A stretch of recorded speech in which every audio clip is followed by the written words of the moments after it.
Welcome to Beyond the Swipe, the stories, systems, and people powering modern commerce. Every business has a story beyond every swipe. This is Beyond the Swipe, brought to you by Bay State Merchant Services, where we uncover what it really takes to run, grow, and sustain a thriving business in today's world. Well, welcome, and we're glad you're here at our podcast about Beyond the Swipe.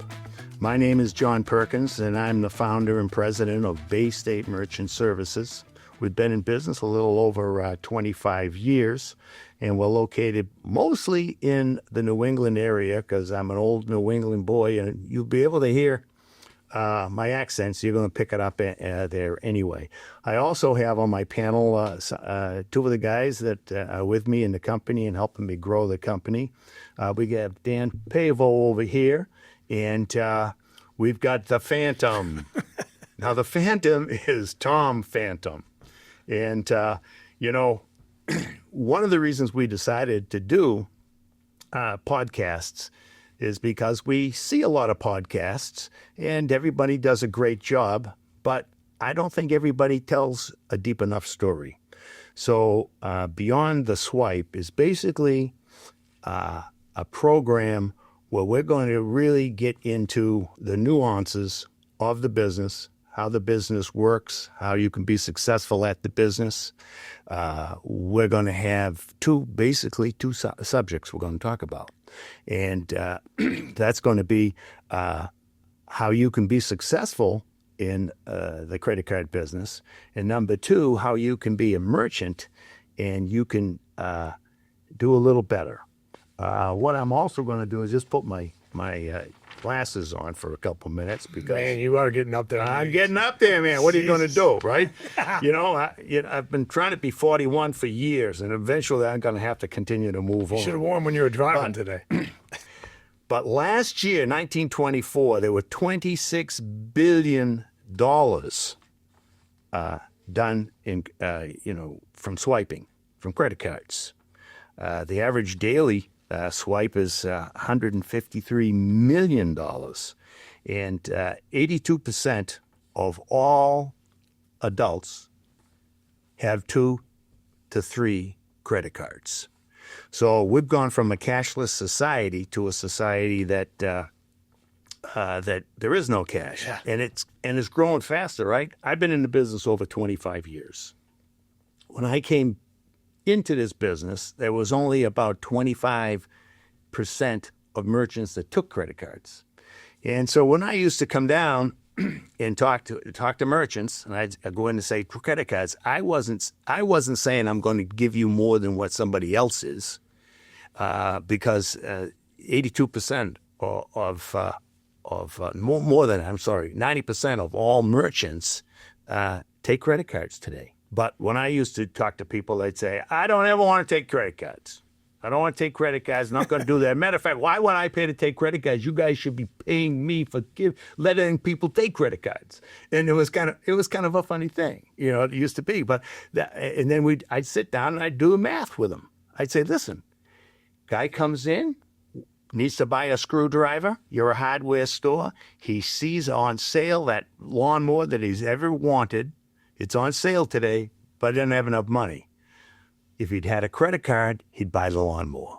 And believe it or not, I used to talk to merchants about increasing their business because they take credit cards.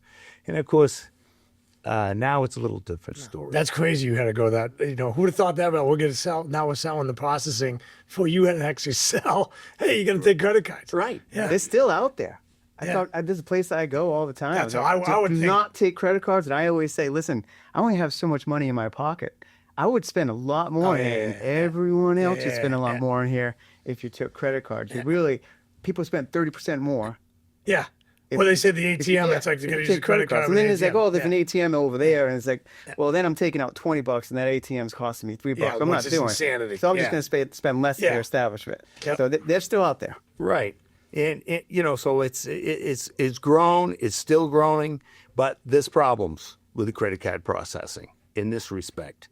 Over 30%, and you guys know this, over 30% of all merchants change their processor. But if somebody's looking at this business and would like to have a career in it, and we'll talk about that as well, they got to realize that it's not saturated. I had a young person not that long ago say to me, he says, well, I'd like to do the business because people try this business for a week and then they quit. I mean, that's just a fact. And we try to eliminate that with our program. We're in a business that is fluid. It changes. And take a couple minutes, Tom, and tell him your story a little bit, will you? Well, I was in the restaurant business for most of my life. So, I was in the hospitality business. So got to meet a lot of people, know a lot of people, So as I got going on in life, I had children, boys born, 3 boys, and they're quick. It was like 3 in like 2 years, the twins came, everything. And I was looking one day online. I was just telling Jeff in the other room, I said, I was looking at maybe I got to do something in the day. Kids will be going to school. The bartending at night, you get home at 2 in the morning, that deal. And I saw something online about credit card processing. I didn't even know what it was. And then I called somebody, and there were I think they had California or something. So I was like, oh, yeah, okay, well, let's talk. So it must have been within that week, I bet you. I was a bartender, John came in, and I'd never met him. I give waiting on him, taking care of him, whatever. He gets done, he's ready to pay his bill. Takes credit card, I go back, I swipe the credit card. Right before he leaves, I go, John, what do you do? He goes, you just did it. And I go, what? He goes, you just did it. He goes, I'm in the credit card processing business. I go, I was just looking at that, blah, blah, blah, online. He goes, yeah. He goes, you interested? I said, yeah. He goes, here's where I live. Come out by my house tomorrow at 9 o'clock. I was, maybe 10 o'clock, 8 o'clock. So I was like, all right, so whatever. So I went over, sat on the couch. 15 years later, here I am. Wow. I still bartend a little bit, still, so getting a lot of contacts, a lot of connections, stuff like that. And then as you bartend, everybody comes in. Everyone's in the business, right? Everybody comes in. I always tell people all the time, there's got to be, I don't even know what the number is at, 97, 98% of people are somehow tied to someone that they know, a family member themselves that's tied that takes credit cards. Your uncle, your aunt, your friends, your neighbors, somebody you know and he takes credit cards, that they do have to have a credit card processor. So the connections kind of started to come about, and then I was like bartending a little less, and I was like, you know what? I'm going to go full time. He's 100% right. You're 100% right on what he said, except he left out a little caveat that I think is important. He did say this to me. He said, hey, maybe I should go to work for you.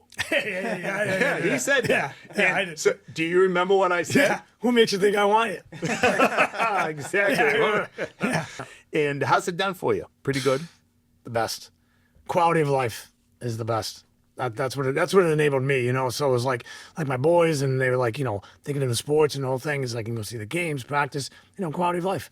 You want to get up in the morning and you want to go knock on 150 doors, you knock on 150 doors. If you're going to knock on 5 doors, you knock on 5 doors. So just like that enabled me to like have a better life without a doubt, for sure. Dan, let's tell everybody who you are and why you're here. My name's Dan Pavo. I've been in the industry a lot less than Tom has. I spent 25 years in the insurance industry, specifically employee benefits, had a very successful career as a sales rep, wholesaler, and knew about the business and knew about the residual income. It was always in the back of my mind.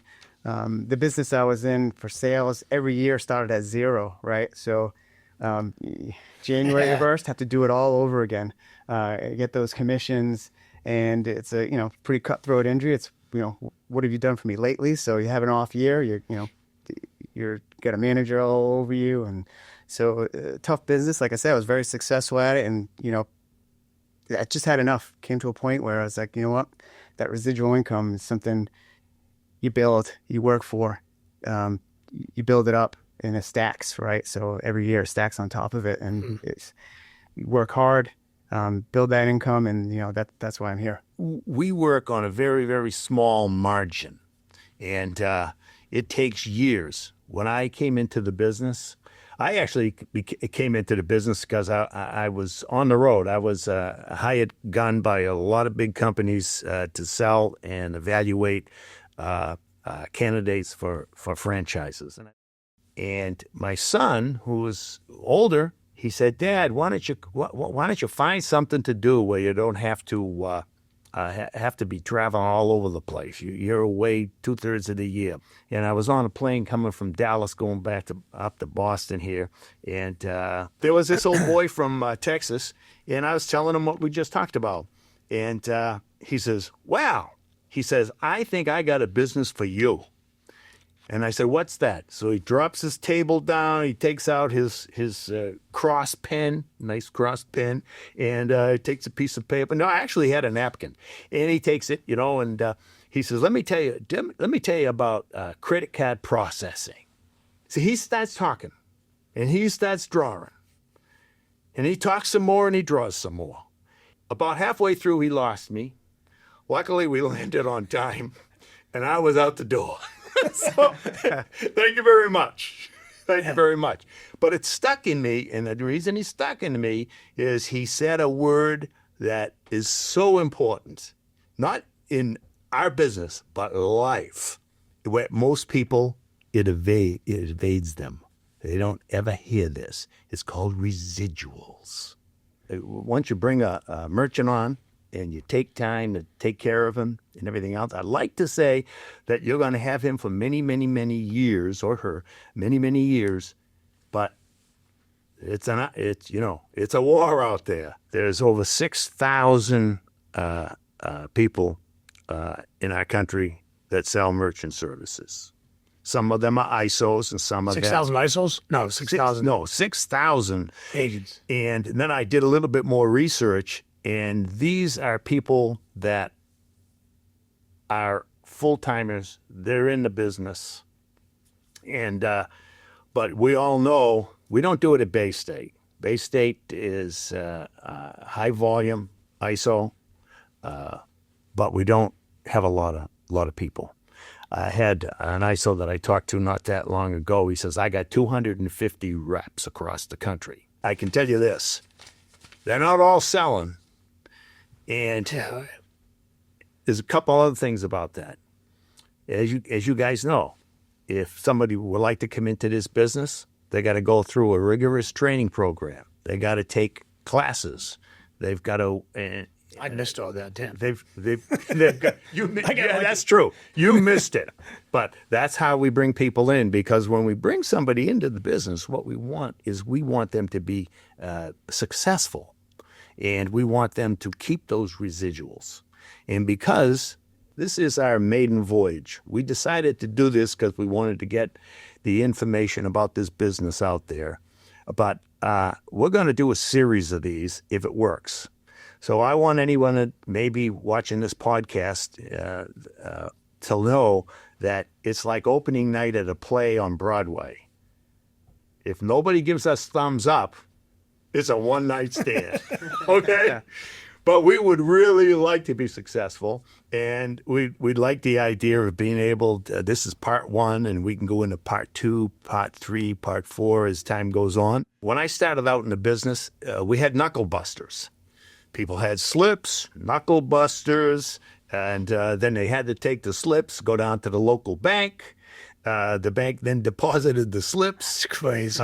If somebody gave them a credit card and they didn't have the instant approval like we have now, they would have to take out this big book that they got every week, and they look at the first numbers and then find that. And if it wasn't in the book when they got it through that series of numbers, then they took the credit card. Wow. If it was in the book, they said sorry. I can't take your credit card. Yeah. So then right out, and then so when I got into business, it was electronic. And we had this little thing called Zon Junior. We've gone from countertop, terminals to everybody wants POS. And the reason they want POS is because taking credit cards through a POS system, that POS system does a lot of other stuff. And it helps them. Point of sales for those of you. Point of sales. Yeah, I should say that. Thank you very much. Point of sales. But how big's the market? Well, the figures that I looked up, 33 million total businesses in the United States. And we already said that 82% of them already are taking credit cards. But if you want to break up the numbers, there's millions of people that are switching their credit card processor all the time. Just Massachusetts, like 30,000 new businesses getting new licenses a year, right? I think something like that, Yeah. Like every year, there's 30,000, Right. like new businesses that have to have processors. How do they get them, right? Think about that. You got to be out there knocking down the doors, right? If it's 30,000 each year, that's 150 over 5 years Yeah, that's of just new business, not like new changing. business. Yeah. Just new business and not business that's been around for a long time. Well, I'll start with Dan. Got a business right now that does how many millions it is, but it's millions of dollars a year. And the exciting part about that is when Dan walked in to talk to them, they said they hate their. I think it's something like this right there. Well, you tell the story. Yeah, so really, not that they hate their process, or they're just paying a lot. The percentage they have. They hate us. It is not us. They do, a great job.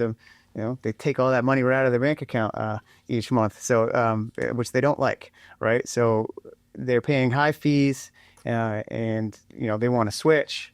They got software that's not agnostic, right? So they have to process through that software.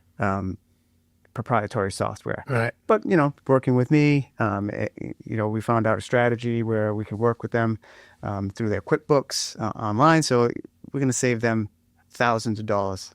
The number was somewhere around. They were paying about $3,000 a month, right?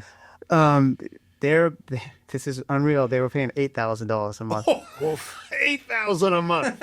Oh, geez, I didn't know that. Yeah, so we'll be saving them, close to $100,000 a year. They're going with the dual pricing program. That is correct. The dual pricing program, which their processor cannot do. So, for anyone that may be on and say, what is dual pricing?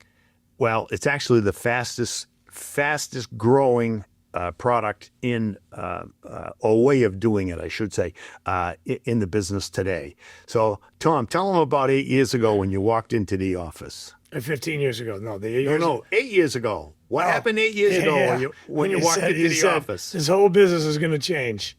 It's all going to change. And I was like, what are you talking about? He goes, there's going to be no more credit card fees. I talked to a guy, one of our ISOs, and he said, yeah, no one's going to pay fees anymore. It's going to be passed on to the customer. Yeah. So, you can either do the cash or pay with the credit card, pay with a check, cash, whatever you want to do, but you save the money. And people, when I had a meeting, to this day, I speak to this probably like, oh God, it'd be 25 to 30 owners, business owners, mostly restaurants, different things. Had them all one place. We met and I said, listen, this is the new realm. This is what's going to happen. This is what's going on. And everyone was like, I don't know. I don't know if I want to, charge my customers. I don't want to know. To this day, I think of those 30, probably 30, 28 of them are now on dual pricing. Yeah. There's maybe 2. I don't even know if they're in business anymore. You mentioned what changes in the industry. That's got to be one of the biggest changes in the industry. Yeah. And then you also ask, why do people change, right? Why are people changing processors? And that's got to be the number one reason right now as well. They're unaware of the program, right? So their current processor hasn't talked to them about it for one reason or another. And, you walk in, you knock on the door, you introduce yourself. We're a local company, and here's what, here's a new program you might not have heard of. Right. Not sure if you want to learn more about it. And of course, like, I'd like to learn a bit more about it. As soon as you say who you are, they're like, I hate credit card processors. You're like, hang on. As soon as I say credit card process and the wall comes up, and then you just, you just might want to. Yeah, you might want to listen. Yeah, just. Well, yeah, and the other thing, it is true. When Tom came in and I said, well, Tom, the reason we can do this is because of the Dodd-Frank bill. When a merchant signed an application, they were actually owned by the banks. And Dodd-Frank said, no, this is not going to happen. It's absolutely, we're going to change it. So they took the power of the card brands to be able to dictate to the merchants that they couldn't incentivize their customers to pay cash. We talked to hundreds of our merchants about this. Hey, we can start doing this. And they go, I want to do it, but I don't want to be the first one. Yeah. Nobody wanted to be the first one. Before we knew it, we had a couple hundred first oneers. Yeah. But now we actually get calls from merchants that say, hey, listen, my buddy that I play golf with, he doesn't pay credit card fees anymore. What can I do?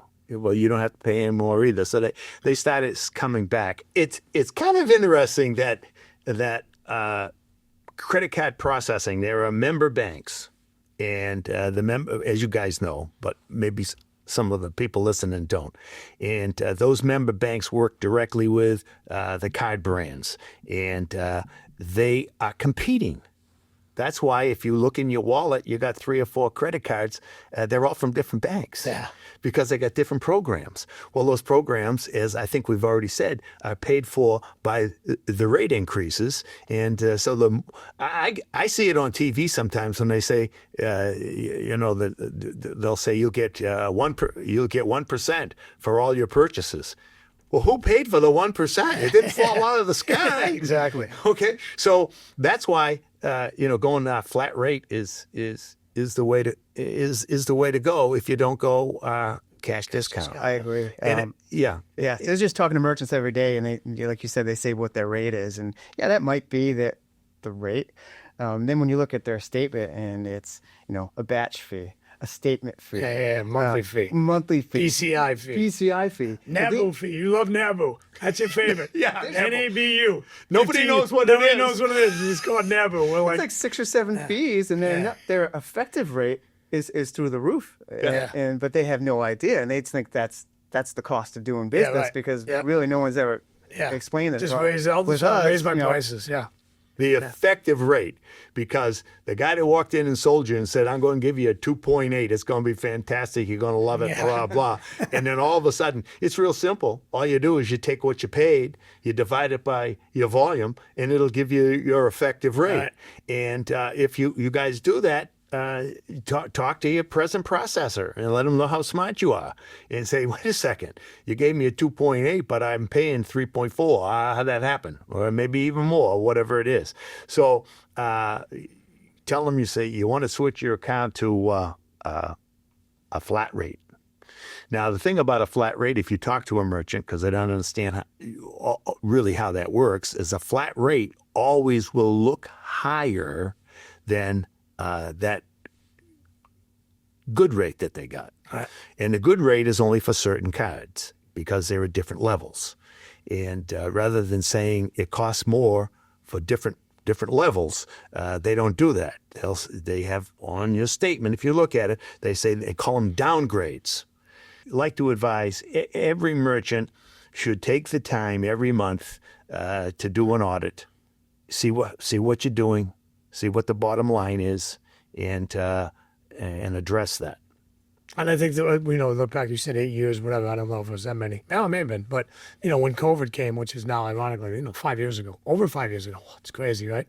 So, if merchants don't realize, and they probably do, a lot of them are pretty intelligent, where, you take the phone over, take the card over the phone. So now that's where the downgrade comes in. So you're not swiping the card. So COVID, no one had the cards, no one could do anything. So you had to, punch it all in, key it all in. We just got downgraded. And the percentage and the rate just goes higher and higher and higher and higher. So that's why when the cash discount dual pricing came out, they were like, this is crazy. But no one said anything then.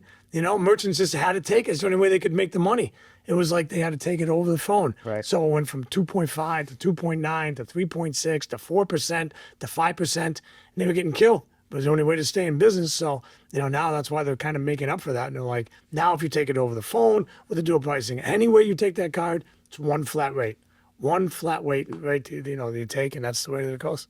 I will mention this. If representative, someone that's in the business, if they all knew the business like we do in this, in this podcast here,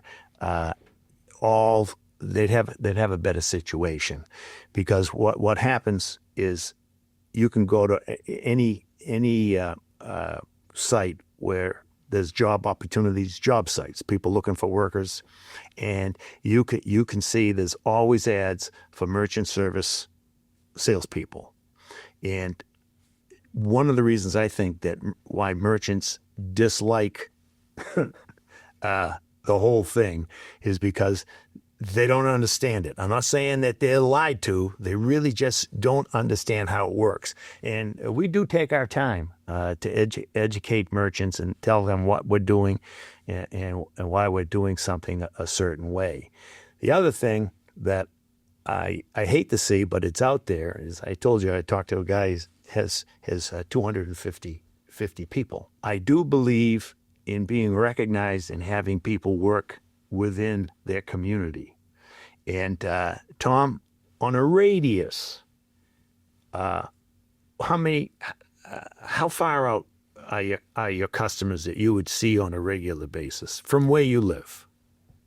Percentage wise, I mean, it's all right in that small radius. I'm going to say 20 miles. Yeah. Well, we can go over the bridge, right? Right or left of the bridge, yeah. Yeah, Not about too a many 20-mile, 30-mile radius. Most of the guys on our locate. team, they work that way because they work right in their community. Now, you don't have to go all over the place. We have local reps, and our local people take care of the local businesses, and we're active in the community, and that's also a reason why you can retain customers. But what really bugs me, and I'd like to have your opinions on this in a second, is there are some guys that hire people into the business. They don't know anything about the business. It's not their fault that they may say some things when they're walking in to talk to a merchant, and they walk in and they tell the merchant something that may not be just 100% right. But the thing is, it happens because of lack of education. Yeah. They really don't understand how the business works. And that also creates attrition. When I started building a team seriously, I stopped personally selling. And the reason for that is when we're generating leads through advertising and we're working with my guys, I didn't want them to think I was cherry picking them. And I'm going to, oh, this one's real good. I'm going to go get this one myself. So when the reps in our company came in, they're all in, and they're going to get the full share. Hey, let's face it. It's unlimited. It all depends on how hard you want to work and how many years you want to work building that layer. But the key to that is keeping them in the business. And I can say that I've got over 100 merchants that were written by me that are anywhere from 15 to 25 years they've been with me. As a matter of fact, from this room right here, because this is the town I started in, right here. And there's a business that he's got 3 locations, been with me 22 years. For anyone that is looking at a career in this business, you got to take it serious. But I'm going to tell you, I've heard people say, oh, it's easy, you can make some money, you can start part-time, you can build. And all that is somewhat true, except the word easy. If you're not willing to have people say no to you, I'm all set. What I basically told you is, I'm not worried. I don't care if you sell anything. I want you to learn the business. It's true. I care if I sell something. I hear butter, right? So when you said that, Amy cares. So the thing is, because I've learned that there's a thing that we all have, and it's all different.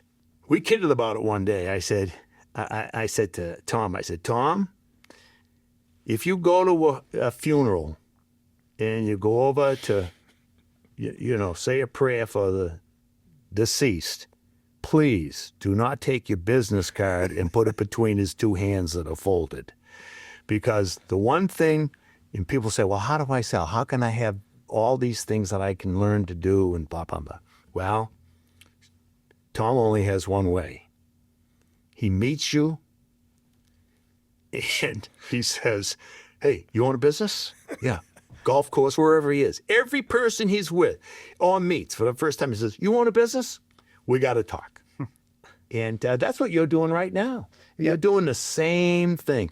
If this business is interesting to anybody, and if they'd like to have the benefits of this business, which again, I'm just going to go back to it, residuals. So yeah, I mean, it is like you say, the residuals is, you talk about, which is awesome, but it's a lot of work. 15 years in the business. So, but I just find it like as a salesperson, everyone's got their own niche. You know what I mean? It's like everybody has their way to get whatever. But one of our great stories is John and I went to a meeting. We probably met a couple of times, but it was big, and it was a dealership. A lot. It was probably 4 or 5 and whatever. So we thought we were good. We had everything get done, and blah blah blah, and getting ready to close the door and get the call from. It was actually a person down south, and she's like, "Well, we're not. We're gonna stay with who we have now." Blah blah blah. I'm I'm like, oh man, weeks and weeks and meetings and the whole thing. I said, all right, I understand that. So I remember calling the owner. That was the CFO, I think, that made that call. Whatever. And I said, hey, listen, I said, I appreciate your time. I said, it was great meeting everybody in the team and all that stuff and the other thing. I said, and if you get any problems, any issues with your current processor, or you change ever, you think you're getting, maybe screwed a little bit or something, call me. I go, I'll take care of you, help you out. I go, I just want to, we're a friend now, a friend for life. I said, you need anything, let me know. Not even 10 minutes later, I get another phone call from the CFO and said, did you speak to, the owner so-and-so? I mentioned names. And I said, yeah, I did. I just talked to me. He goes, she says, I don't know what you said to him, but he's decided to go with you. Wow. Changed. Went back to me and I go, really? And she goes, I don't know what changed his mind, but she goes, I don't know what you said. I said, okay. To this day, we still have them, they bought and sold them in different places, but that was, that had to be 10 years ago, at least. So I was just honest with them, and it's like you have to go, and it's like you shake the hand when they leave. And even like a lot of merchants, when I leave, whether they sell or somebody else that they transfer over the ownership or something, I always just tell them, thank you for the business, thank you for your loyalty, I appreciate it. It was great, still friends, because so what you gotta do, you gotta build that relationship. And I'm always, like I said to you all the time, and I always, I'm famous for it is what it is. July 4th weekend, Christmas Day, something goes down, terminal goes down. Who are you gonna call? You're gonna call me. I'm not the technical guy, whatever, but I find out who the tech guy is, how we're gonna get it fixed and work. I answer the phone. He's the gatekeeper. Well, and like you said, and I tell people all the time, at the end of the day, who are we? When we walk in there and you gotta trust us, we put your money in the bank. That's what we do. Well, like I say, we're like, Paul Revere. We come in at night, we take the money, and we put it in your bank. If you can't trust us, if you can't trust your processor, what are you doing in business? So that's what I try to preach that when I'm out selling. I'm like, well, I'm the last guy that you're going to see. I put the money in your bank. So you get any problems, any issues, they call me for everything. Then I've been fired how many times from probably different ISOs, or we're getting calls of, texting people have called, and you're like, you gotta get out. But I work for the merchant. Yeah. I work for you. I don't care if you do $1,000 a year, you do $10 million a year. I work for you, and if you give me the call, you got a minute, yeah, whatever. Then I call the support team, I call whoever it is and says, hey, his terminal's down, he didn't get his deposit, something's going on with his money, get it taken care of. And I don't go to bed until that's done. That's just the way it is. That's the way I work for you. Whether, like I said, doesn't matter the volume, high, low, whatever. That's what I've always done for 15 years. That's what's made me, I think, successful. And we can name a bunch of guys, And I got the one last week that called. He goes, I go to you. I go, what are you calling me for? I'm like, I can't do anything. And he goes, because you're the one that puts the money in my bank. He goes, I come to you every time I got a problem. I go, that's not us. It's your bank. So you have to explain it to him a lot of times. It isn't us, but you take the call and you listen and Yeah, but they had someone local to deal with. Yeah, they call me. They call me. Yeah. So that's what I'm finding when I'm out. I'm out and about talking to merchants every day, and okay, I'm all set. And well, who do you work with? Do you have a local contact? No local contact. And they may. They may have a local contact. Yeah. But he hasn't been in there since the day they signed the paperwork. One of the biggest fallacies, Dan, and you'll learn this too, is, and I tell about, people think all the time, like, I do my processing through my bank. Yeah. No, you don't. Your bank has they just want your deposits, as you just told me since day one. They don't care. They don't know who you are. Till you go back in, I do my credit card processing with the bank. What bank? Yeah. Oh, TD Bank or Cape Cod 5 or the new, whoever it is. Who's the guy there? So-and-so. No. They have a processor. Yeah. So your bank doesn't do your processing. Great story. Yeah, I was out talking to a merchant, and we're just talking, and he's like, yeah, I haven't looked at it in a while, but I don't even know where to find my statements. So let me call the bank. So he calls his bank. He calls his business banking record. Yeah. He's like, hey, this is so-and-so, and I'm calling about my merchant account. No clue. Yeah. No clue what the merchant account was. So had no idea what he was talking about. Yeah. So, it's through his bank, but it's really not. Yeah, right. Yeah, that's it. They didn't know the encryption's and I'm still dealing with him. He's trying to track down his statements, and he's like, I don't even know who to call. And I'm like, so here's the problem with not having a local, a guy like me. I live in your town. Yeah. You know where to find me, and I can help you. Very few people will give you a pat on the back, but anybody that has had a bad experience, they go up on every social media in the world, exactly. And they'll tell you what's wrong with you. So I would like to have everybody go up on our site and check us out, vet us out. whether you're a merchant, whether you're somebody that's looking for a new career, any of those things that vet us, and you're going to find out something. And I'm very, very proud of this. And you will not find on any rating company whatsoever we've ever had a complaint. Now, that doesn't mean we haven't pissed people off now and then. That's not what I'm saying. But everyone has problems sometimes. You take care of the problem. Yep. And if you always continue to do that and don't worry about the bringing a bunch of people in and not really treating them right, you're never really going to build that business that these fellas and I've been able to. But it's been a lot of fun doing this. I think when we started, I said that this is opening night. I'm very excited about getting into tons of categories. And what we're going to do, we're going to go beyond the swipe in some, hopefully, future podcasts. Just give us a like. And as a matter of fact, you can call up our 800 number. And if you liked it and you have a question about anything to do with this business, this industry, I should say this too. I don't know if I already said it. I don't be redundant. We have a concierge receptionist, AI, and we answer on the first ring. You're never on hold. And then that first ring goes immediately to me after 15 seconds of you hanging up. So sometimes when that happens, I'll call a person immediately, and I had an emergency. That was fast. Okay, and I found out who their rep is, and then I say, I'm going to have so-and-so call you, and they'll call you within just a few minutes. Now, that doesn't happen when I know they're napping, but I mean, other than that, I said, we're going to take care of that, or give them a call. So anyway, I've had fun, guys. Yep. Yeah. Any final thoughts you'd like to? No, it's a great business. Like you said, if you're out there and looking for a change or, switching careers and interested in residual, talk to John and tell me they're the best. So. And how about those merchants? Those merchants. They're great. Yeah. Yeah, but what I mean is, what are we going to do for them? Help them. Help them. It's awesome. Free equipment, no credit card fees. Call us. Free equipment. I just want you to. It blows my mind. Yeah, we haven't talked about that yet. Yeah. No, Well, free equipment. What was the largest amount of equipment that we put into one of your deals, and how much did it cost? It's gonna go pretty soon. It was $101,000 worth of equipment. $101,000 worth of equipment. Now I'm trying to get you to another one. What's the one you did last year? How much equipment did we have to put in? I think it was the first time. I'm kind of blank. We had one was like 93,000. 93,000. Yeah, that's like 11, 12 terminals. It's printers. It's kitchen stuff. It's everything. Training, installation. Pay for it all. You got Bay State. So we can take care of that stuff for you. But anyway, we've had a blast today. I hope if you've been watching us, you reach out to us, whether you're a business or somebody who's looking for a new career. We'd love to talk to you.